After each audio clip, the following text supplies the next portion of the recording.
ఎక్కడైందంటే నేను కానీ ఊర్లోనుంటే ఆ లెటర్ అసలు నేను కంప్లైంట్ ఇప్పించేవాడిని కాదు.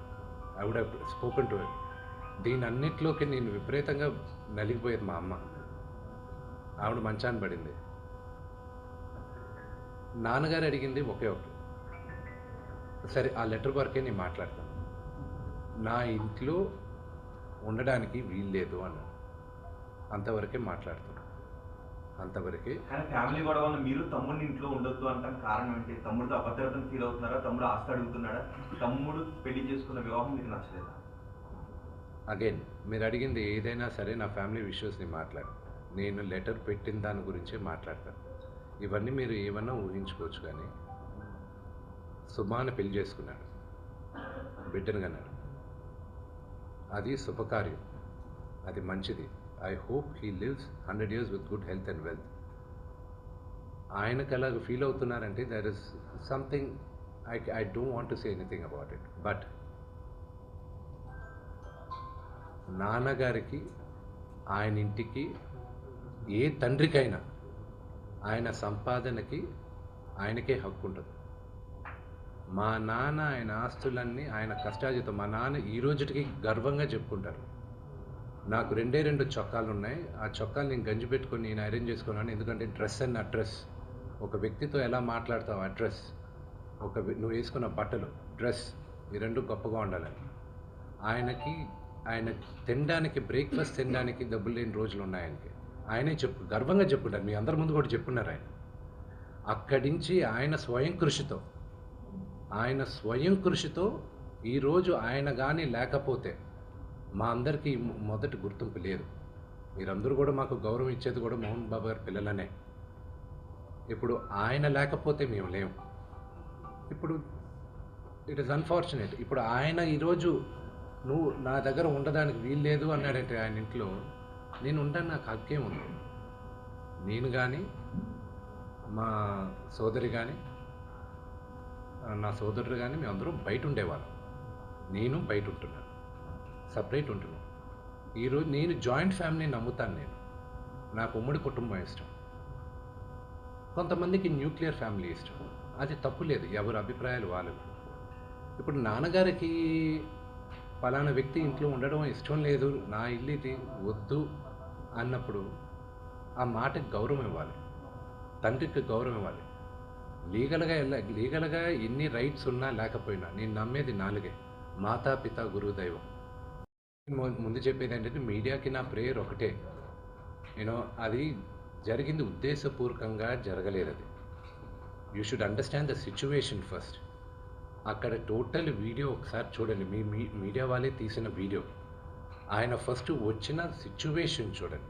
ఆయన రిక్వెస్ట్తో చేతులు జోడించి ముందుకు వస్తూ ఉన్నారు. ఆయన ముందు మొహం మీద ఎవరో ఒకరు టక్కని మైక్ పెట్టారు. ఆల్రెడీ అక్కడ ఇల్లు గేటు పగలగొట్టి లోపలికి కొంతమంది వస్తే ఆయన యాంగర్లో ముందుకు వస్తున్నారు, ఎవడు నా ఇంట్లోకి వచ్చింది అని. ఆ ఇంట్లోకి వచ్చినప్పుడు మీ ఇంట్లో కూడా ఐ లాస్ట్ యూ ది సేమ్ క్వశ్చన్, మీ ఇంటికి కూడా మీ మీడియా వాళ్ళు దూసుకొని వస్తే యూ డోంట్ నో, ఒక 20 మంది 30 మంది బయట వాళ్ళు గూండాల్లాగా లోపలికి వచ్చి వాళ్ళతో సహా మీడియా వాళ్ళు వస్తే ఎవరు అనుకోవాలి. సో ఆ హీట్ ఆఫ్ ద మూమెంట్లో జరిగిన ఒక చిన్న అన్ఫార్చునేట్ ఇన్సిడెంట్ కానీ ఇన్ని సంవత్సరాల్లో ఎప్పుడైనా మీడియా పైకి ఏదైనా జరిగింది? ఇది 3వ తరం, మీరందరూ కూడా 3వ తరం, the 3rd generation of the 4th generation. మా ఫాదర్తో మీరందరూ తెలిసింది. ఎప్పుడైనా ఇలా జరిగిందా? కానీ ఎప్పుడూ మీడియా, నేను చెప్తున్నా, నీ పుట్టి పెరిగింది ఫిల్మ్ ఇండస్ట్రీలో, ఎప్పుడూ జర్నలిజం ఆ 5-10% హద్దు మీరేది ఎప్పుడూ నేను చూడలేదండి. నేను పెరిగింది ఈ వాతావరణంలోనే. కానీ ఇట్స్ అన్ఫార్చునేట్, ఆ 5-10% is going out of control. But it's a very unfortunate incident to the entire media fraternity. It is unfortunate what happened. It is not directed at the media at all. ఎక్కడికి లేదు, వాళ్ళ family మెంబర్స్తో మాట్లాడడం జరిగింది, వాళ్ళతో మేము టచ్లో ఉన్నాం, and we are in talks with them. Only things can be won by love. నాన్నగారు ఏంటో ఆయన మనస్తత్వం ఏంటో ప్రతి ఒక్కరికి తెలుసు. అంటే నాన్న చిన్నప్పటి నుంచి నన్ను చాలా ఇష్టంగా ప్రేమగా చూశారు. కేవలం మీ వల్ల మాత్రమే ఇదంతా కూడా జరుగుతుంది అని ఆరోపిస్తున్నారు. మీరు శత్రువుగా చూస్తున్నారు తమ్ముడుగా. మీరును వినయ్ రెడ్డి అనే ఆయన ఇద్దరు కలిసి ఆయన బ్లాక్ చేశారు. ఆయన గురించి నెగిటివ్ గా మీరు పోర్ట్రే చేశారు, అందుకని ఈ ఇష్యూకి కారణమైంది అని అంటున్నారు. నాన్న మీద ఎప్పుడూ నాకు గౌరవం ఉంటుంది అని చెప్తున్నారు మనసులో. మీరేం చెప్తారు?